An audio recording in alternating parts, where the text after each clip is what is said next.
In 1892, New York State lawmakers established the Adirondack Park, which set aside a network of forest preserves and declared that they be forever reserved for the free use of all the people. An important conservation achievement. In recent years, activists, educators, and policymakers have questioned whether this vast collection of forever wild preserves, residential communities, and private lands has ever lived up to this democratic ideal. Adirondack history has long centered on the experiences of Euro-American settlers taming and conserving the wilderness. And yet, the tapestry of human experience in the Adirondacks is much more rich and complex than this single thread. The Adirondacks are more than a success story of wilderness preservation, but also an indigenous homeland. We came to the mountains to hunt, to fish, to gather medicinal plants, food plants that grow certain times of the year. Despite losing the land, the Adirondacks in particular, we've always had a connection here. We also celebrate the Adirondacks' experiment with multiracial democracy. In 1846, you can't vote if you're Black unless you own $250 in real estate, in land. And overwhelmingly, this law has effectively disenfranchised an entire potential Black electorate in New York. So Garrett Smith, he gives away in that year as much as 120,000 acres to 3,000 free Black New Yorkers. So it was an amazing experiment. I've mapped out where every single lot was, and when you put all of the lots together, about half of Franklin was Black owned, and about half of North Elba. This tapestry includes women who played an essential role advocating for forest preservation and commemorating the work of radical abolition and racial equality. Hatfield said the moral of the Adirondacks is freedom. That statement is a blueprint for the Adirondacks, and particularly John Brown's farm is a place of liberty, justice, equality, literal human freedom, and also that freedom to go into the woods, to become close with nature. This is beautiful. I'm taking it all in. I love it outdoors. All of these communities shaped the land just as the land shaped them and continues to do so today, producing a unique patchwork of human experience in the wilderness. This expansive view of history opens space for diverse communities within the ongoing story of the Adirondacks. So I bring people up and I tell them, there's a history here. We've been here with John Brown, Garrett Smith providing land. We are here. We're not just in the prisons, and we have every right to be here. These stories are getting unearthed of these other people that were here that actually were part of making the Adirondacks what we know to be true now. So we know that it wasn't one person or two people that did this. We know that it was a collective effort that took everyone. Environmental justice in the Adirondacks emerges from the region's unique story of human presence on the land, an inclusive sense of belonging, and a shared commitment to stewarding the land for future generations. Acknowledging the struggle for freedom and equality while confronting legacies of dispossession and exclusion with the ultimate goal of moving us forward towards an Adirondacks for all.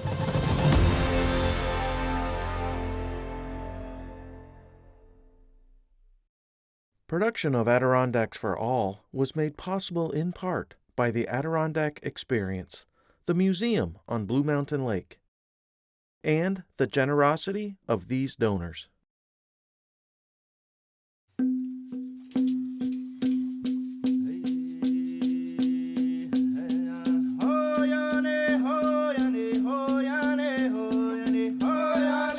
The story of the Adirondacks begins with the region's original inhabitants, Indigenous peoples whose history on the land is older than the forests.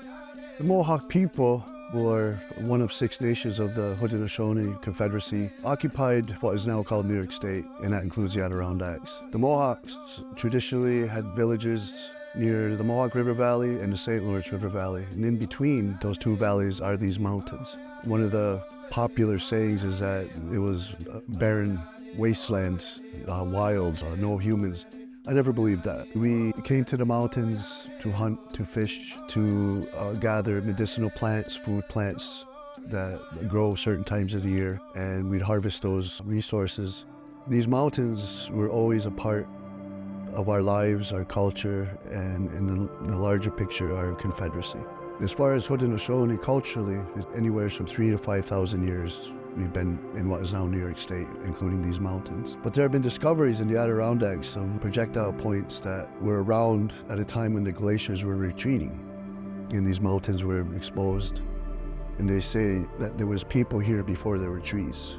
During the Revolutionary War, Haudenosaunee nations often found themselves in the difficult position of choosing sides between the English and the former colonists while struggling to maintain sovereignty. It became a civil war for the Haudenosaunee, and the Mohawk lost much of their lands through violence and fraudulent treaties. The President Washington sent General Sullivan and General Clinton all across Iroquois territory in a scorched earth policy. And they destroyed every village, burned their crops, burned their orchards right before winter. And the survivors who fled the armies, many of them starved to death because that was their food for the coming winter. And they settled in what is now Canada. And there was a treaty that was signed with the Americans by a Mohawk named Joseph Brant. And he basically ceded 9 million acres of Mohawk land. You got to keep in mind that our Confederacy was severely weakened from war. Disease took a toll. There was hardly any of us left. And Joseph Brant didn't have the authority to cede anything. He wasn't a chief. But the Americans accepted it. And we lost all this land because of that. And that's why most Iroquois communities are in Canada right now. Despite losing the land, the Adirondacks in particular, we've always had a connection here. After the Revolutionary War, Euro-American settlement continued to expand across the Adirondacks. Farmers, loggers, miners, and later, wilderness preservation advocates all left their imprint on the landscape. But by the mid-19th century, the Adirondacks also embarked on a radical experiment with racial justice.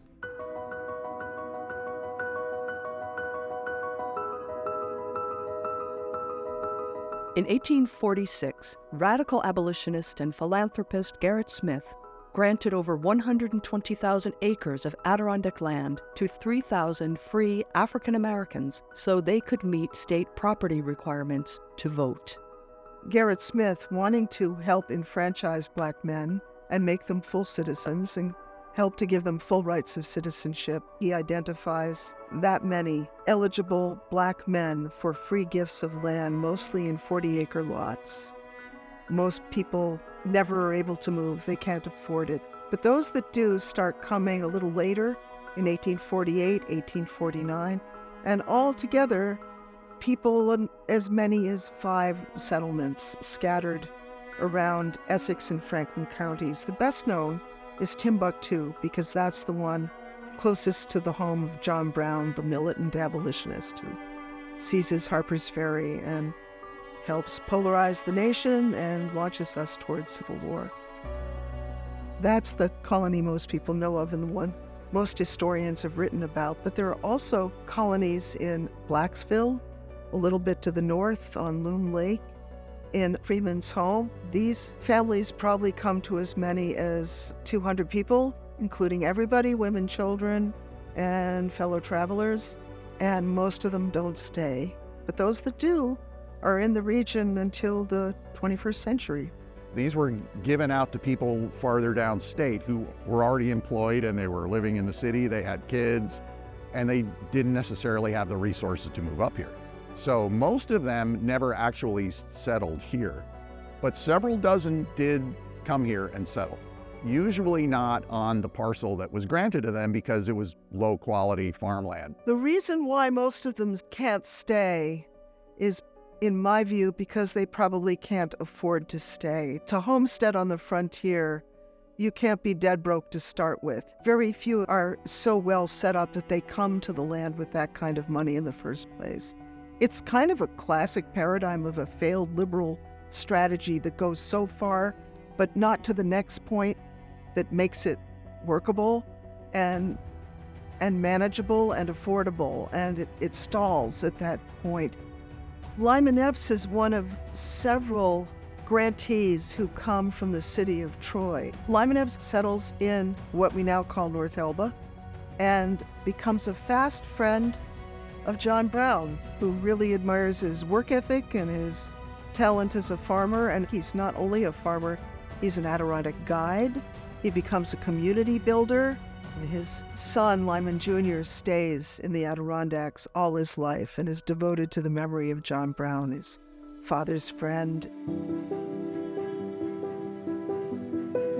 John Thomas inhabits a special place in the story of Adirondack freedom. During the 1840s, Thomas escaped a slave plantation in the South, journeyed north towards New York State, and later became a successful farmer and respected citizen in the Adirondacks. He buys land in the town of Franklin, and he farms profitably. At the end of the day, he owns many hundreds of acres. He's doing well enough to write Garrett Smith a thank you letter. We enjoy our rural home in peace and quiet, but advancing years notify me that the toils of life are nearly done. My family now consists of a wife and 2 daughters. I have breasted the storm of prejudice and opposition until I begin to be regarded as an American citizen.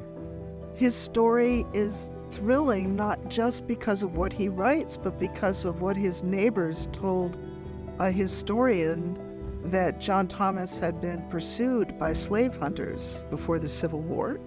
And they had scared the bounty hunters away by telling them, John Thomas is armed, he's not planning to leave or go with you, he'd sooner die than be captured, and what's more, we're going to defend him. He's our neighbor. But there is another side to this story. They met with racism, they were discouraged, and that is part of the story. There were racist guides who took them to the wrong lots and fooled them and tricked them into selling their land. There were insincere surveyors who did a botched, lousy job of getting their land lines straight. They had to be redone by John Brown. There were thieving shopkeepers, but there are many moving and heartening stories as well that I discovered of white neighbors helping out and being helped by their black neighbors and finding the common ground of community.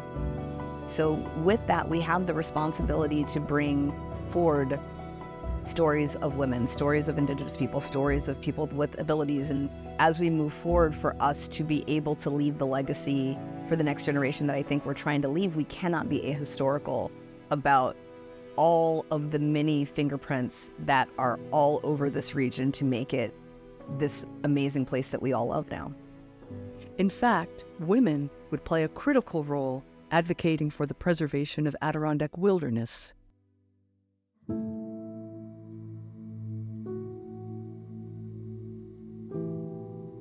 Women have been left out of the narrative of the Adirondacks in large part because men were coming to the Adirondacks to test their manliness. So they didn't really want women in the woods with them. So unless women wrote their own stories and told their own narrative, it generally wasn't in the history books. There isn't one woman's voice or one woman's experience. It's very varied.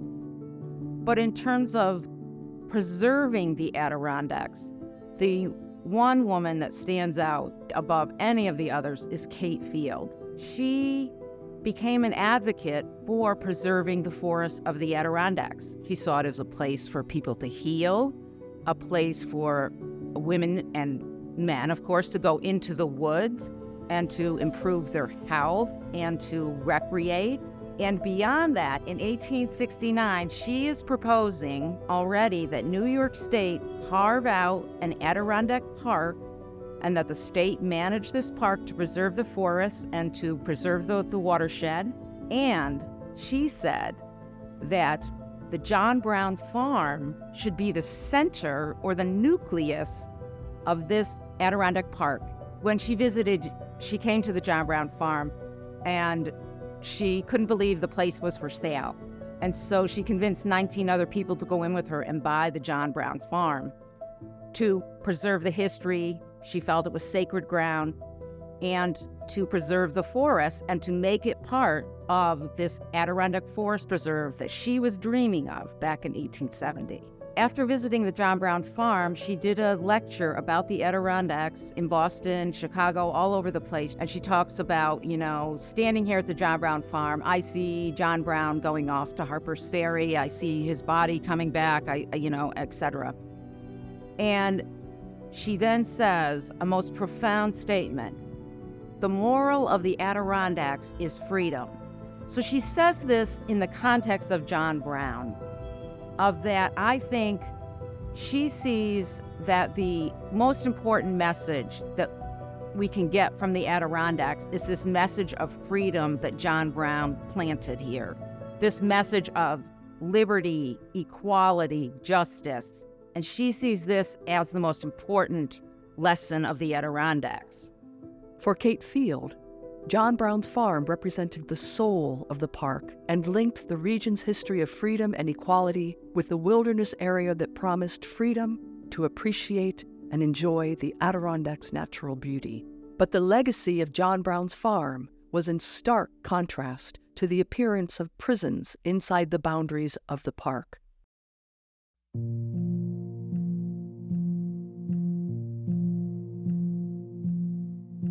I grew up in the Adirondacks during the 50s and 60s.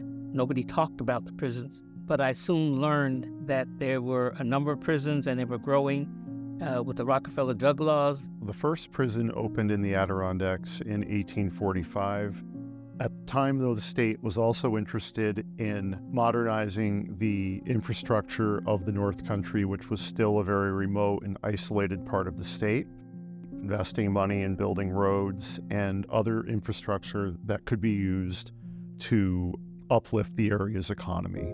For more than a century during that time, Clinton was the only prison in the area, and from 1976 to 1999, nearly a dozen new prisons were open. So you really can't separate the Adirondack Park from the prison system, and you can't separate the prison system from the Adirondack Park. Starting in the 1970s and going into the 21st century, you have many incarcerated people in minimum security prisons going out into local communities to do a variety of different jobs, including working on hiking trails, building state campgrounds and campsites, and improving roadways, all of which enhance the wilderness of the Adirondacks and all of which help promote the area's tourist economy. So you really can't separate Adirondack wilderness from the prison system that exists in that wilderness. And when I look at statistics, I discovered that 70% of the African Americans, people of color, who were in this Adirondack community were incarcerated. So out of the total population of African Americans and blacks, they were the ones who were incarcerated. There have been some changes. Certainly the prison population has been reduced, which is great.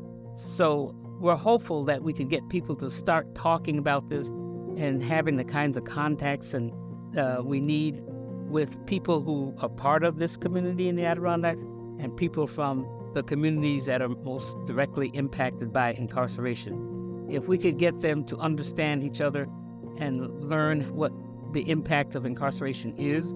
I think that as a historian, it's important that when we think about inclusivity, we have to think about history very broadly. So when we think about the history of the North Country, they think about the Adirondack Park, they might think about the Winter Olympics in Lake Placid, they might even think about the area's military history. But making history here more inclusive would also acknowledge the area's role as a site of incarceration of a large population of vulnerable individuals. So whether it was Irish immigrants in the 19th century, Native American people, Italian immigrants, populations that have historically been discriminated against, or African Americans and Latinos, acknowledging that history and using these spaces to tell that story, I think will be very important moving forward to make the Adirondacks a more inclusive space and to make it more welcoming to people who might not otherwise think about coming here.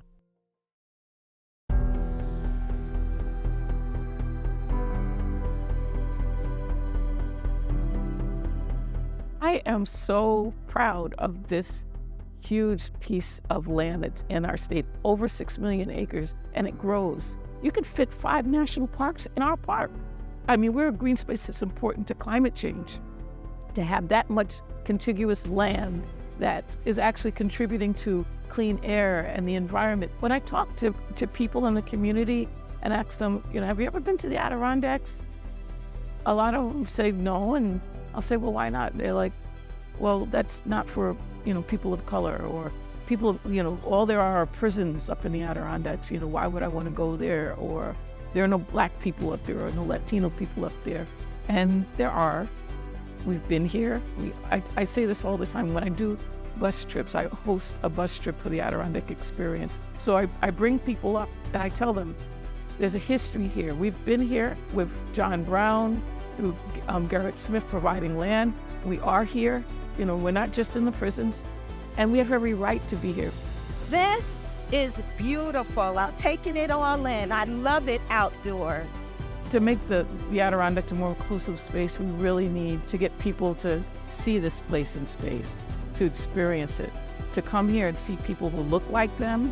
I used to call myself the black girl hiking because I'd come up to the Adirondacks hiking and I'd be the only one. I said, where are all of us? And so now I see where we are. We're with this group. And so it's a boon to be able to find them and to connect with them. There are people here who recognize that it's all of us. It's not just for this group over here. This time of year, if you're driving on any back road or the main roads in the Adirondack, you might see Mohawks gathering sweetgrass. And that's a grass that grows that has a very sweet aroma that is used in our basketry. In the fall, a lot of people come to the mountains to harvest certain medicinal plants. There's only a handful of people that have that knowledge still, but it's still here, and it's being taught to our old people. So we still come here. During the summer of 2023, a group of educators, activists, Indigenous people, and community members gathered to celebrate the unveiling of several historic markers recognizing the historical presence and legacy of African American settlers, showcasing the progress local communities have made towards a more diverse, inclusive, and expansive history of the Adirondacks. So here is John Thomas Brook. Officially has that name as of this year in April. So what we've done is research the story of this brook, realize it was named in a pejorative fashion after African American settlers of the area in the 1800s. And so rather than just refer to these people's skin color, we think it's appropriate to acknowledge their names and their stories. So John Thomas was a settler on this brook farther downstream, escaped from enslavement, came up here, became a successful farmer and a valued citizen. So we're naming it after him, and we'll be unveiling a historic roadside marker today with a large group of people who helped make it happen. And because of the broad-based community support, it sailed right through the process, and we won the battle. What we've been doing here in the Adirondacks is in recovering the greater depths and complexity of our story actually fits with a larger national movement that's been going on with the national parks, examining where the names of places come from and realizing they're covering up a deeper history. So it's part of a larger awakening of the culture. I think people want to know what our heritage really is. How did we really get here? Who are we really as Americans? And in this case, as Adirondackers. It's an overwhelming sensation. I do a lot of speaking engagements and usually I can kind of keep it together, but I think also having my family here, like having my 2-year-old here and being able to come to a space that I would never ever come to again, that now feels like I have ownership over it. It's an overwhelming experience, and I'm sure tonight I will just burst into the happiest of tears. When you're in the middle of a history-making moment, sometimes we don't always recognize it. Nothing can happen without community support. And like I said, the words matter. It shows our values, it shows our collective values. I love to push back when people say that progress isn't being made, or no, it is. You can only move at the change of progress though. And that means that we have to move together. And so there's, as much as Kurt, the logistics of it, he couldn't do it without community support. And so them understanding and righting this wrong is a signal of what our values are now and what our values are to future generations. By learning about the diversity of human history in a place like this, which is iconic as a representation of wild nature and the interaction of people in the environment and our place in the natural world. By learning about what has happened in the past helps us see how we got here, mistakes people have made in the past, contributions people have made in the past that we overlooked, success stories that we've overlooked as well. Thinking that it's all really about us just here and now, we're not really that alone in history. And by connecting to our roots like that, that really anchors us as we try to grow forward into the future.